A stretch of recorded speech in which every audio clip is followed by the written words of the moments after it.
ओम शांति।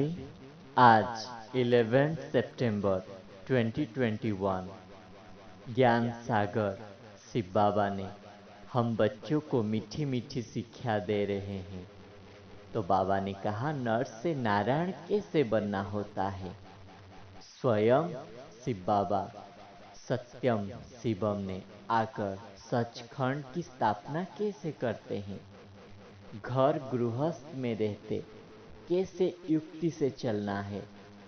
परम सत्य ज्ञान परम सत्य ज्ञान को अपने गृहस्थ व्यवहार में कैसे चलाना है।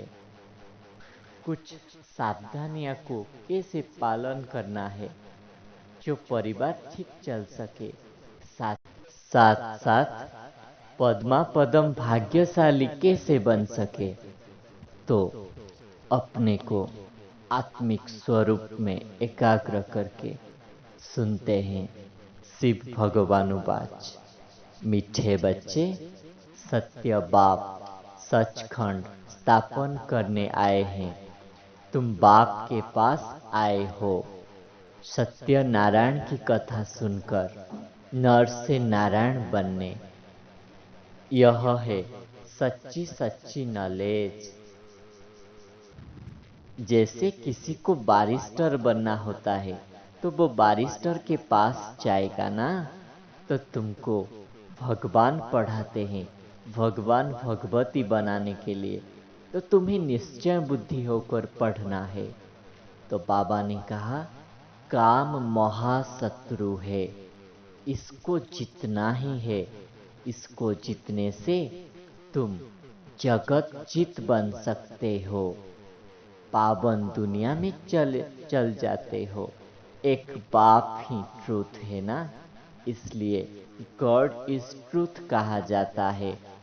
माया रावण ने तुम्हारे बुद्धि को जैसे कि गडरेज की ताला लगा दिया है। अब बाप आकर फिर से दिव्य बुद्धि देकर तुम्हारा बुद्धि को विशाल बनाकर इस गडरेज की ताला को खोल रहे हैं। तुम्हारा यह है ज्ञान मार्ग। ज्ञान और भक्ति में बहुत फर्क है। तुम्हारे मुख से कभी ईश्वर हे भगवान नहीं निकल सकता। तुम जब पावन दुनिया में होते हो तो वहां प्रजा भी मालिक होता है, तो तुम पावन दुनिया के मालिक बनते हो इस राज्यों के ज्ञान से। फिर कोई कोई बच्चे बाप से वर्षा लेने के अधिकारी भी बन जाते हैं। फिर ज्ञान अमृत पीते पीते बाप को छोड़ देते हैं। ज्ञान चिता पर बिठाए विश्व का मालिक स्वयं परमपिता परमात्मा बनाते हैं। फिर काम चिता पर बैठ खुद को भस्मीभूत कर लेते हैं। अब फिर से तुम्हें ज्ञान चिता पर बैठना है। घोर नींद में जागकर स्वर्ग में चलने की तैयारी करनी है। बाबा फिर समझाते हैं, तुम आत्माएं वहां शांति धाम सुख धाम में रहने वाले हो। सुख धाम को कहा जाता है वाइसलेस वर्ल्ड, संपूर्ण निर्विकारी दुनिया। वहां देवताएं ही रहते हैं।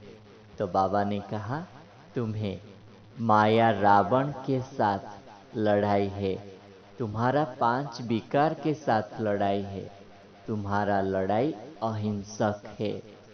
तुम विश्व राज्य पद भी अहिंसा के बल से पाते हो। तुम्हें विश्व के राज्य भाग्य लेने के लिए बाप जो नॉलेज देते हैं वो घर परिवार में कैसे यूज करे, इसके लिए बाबा ने कहा, बच्चे तुम्हारी गत मत न्यारी है। यह ज्ञान बड़ा विचित्र है क्योंकि तुम्हारा गुप्त ज्ञान है ना, इसलिए विशाल बुद्धिवन सबसे तोड़ निभाना है। अंदर में समझना है हम सब भाई भाई भाई बहन है, बाकी ऐसे नहीं स्त्री अपने पति को कहे तुम मेरे भाई हो, इससे सुनने वाले कहेंगे इनको क्या हो गया। तो तुम्हें युक्ति से चलना है, ऐसे नहीं। कोई पति को पति बुलाए, बाप को बाप ना बुलाकर भाई बुलाए, तो बाबा ने कहा ऐसे नहीं करना है। बुद्धि से भाई समझ कर चलना है। अंदर भाई भाई के स्मृति रहने से क्रिमिनल असल्ट हो नहीं सकता, क्योंकि तुम एक परमपिता परमात्मा के संतान भाई भाई हो। तुम वहाँ शांति धाम के रहवासी हो। अभी तुम्हें सुखधाम में चलना है, जो वाइसलेस वर्ल्ड संपूर्ण निर्विकारी दुनिया है। वहाँ देवताएं रहते हैं और वो है स्वीट होम, आत्माओं का घर। सभी एक्टर्स उस शांति धाम से आकर यहाँ पाठ बजाते हैं। हम आत्माएं यहाँ की रहवासी नहीं है। यह ज्ञान बुद्धि में पक्का कर लेना है। जब सभी एक्टर इस ड्रामा पर आ जाते हैं, तब फिर बाप आकर सबको लिबरेट करते हैं। गॉड फादर एक है ना, सभी का मुक्तिदाता एक ही परमात्मा है। अब तुम्हें ज्ञान बल से, योग बल से रावण पर जीत पानी है। बाप कहते हैं इन विकारों पर तुम्हें जरूर जीत पानी है। तुम्हारा लड़ाई कोई हिंसक नहीं है। तुम अहिंसक हो तो तुम्हारा लड़ाई भी नॉन वायलेंस है। सिर्फ बाप कहते हैं मुझे याद करो तो तुम्हारा विकर्म विनाश हो जाएगा। मेरे साथ बुद्धि का योग लगाओ तो तुम्हारा पाप भस्म हो जाएगा। वह पतित पावन है तो बुद्धि योग उस पाप से लगाना चाहिए ना। अभी तुम प्रैक्टिकल में उनसे योग लगा रहे हो। इसमें लड़ाई की कोई बात नहीं है।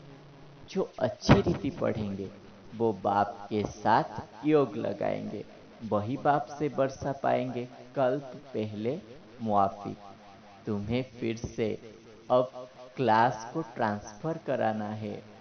नंबर वार पुरुषार्थ अनुसार तुम ट्रांसफर होते हो। फिर वरदाता बाप हम बच्चों को वरदान दे रहे हैं।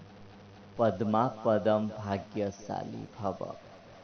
मनमत परमत को समाप्त कर श्रीमत पर पद्मों की कमाई जमा करने वाले ही पद्मा पदम भाग्यशाली होते हैं। श्रीमत पर चलने वाले एक संकल्प भी मनमत व परमत पर नहीं कर सकते। स्थिति की स्पीड जब तेज नहीं होता है तो जरूर कुछ ना कुछ श्रीमत में मनमत व परमत मिक्स हो जाता है। मनमत अर्थात अल्पज्ञ आत्मा के संस्कार अनुसार जो संकल्प उत्पन्न होता है वो स्थिति को डगमग करता है। इसलिए चेक करो और चेंज करो। एक कदम भी श्रीमत के बिना न हो, तब पद्मों की कमाई जमा कर पद्मा पदम भाग्यशाली बन सकेंगे। फिर बाबा ने स्लोगन में कहा, मन में सर्वों के कल्याण की भावना बनी रहे, उसको कल्याणकारी आत्मा कहा जाएगा। तो बाबा ने आज के वरदान में कहा था कि श्रीमत पर जो बच्चे पूरा चलते हैं उनका एक संकल्प भी मनमत व परमत का नहीं हो सकता है। मनमत कब मिक्स होता है? जब पुरुषार्थ की स्पीड धीमा हो जाती है, तब ही मनमत परमत आ जाता है। और मनमत उसका आता है जो अल्पज्ञ है। उस आत्मा का संस्कार अनुसार ही संकल्प उत्पन्न होता है। तो हम आज चेक करेंगे कि मैं श्रीमत पर पूरा चलता हूँ, पद्मा पदम भाग्यशाली बना हूँ। और आज हम देखेंगे कि मेरे मन में सभी के लिए कल्याण की भावना है, तब ही मैं विश्व कल्याणकारी आत्मा हूँ। अच्छा, ओम शांति।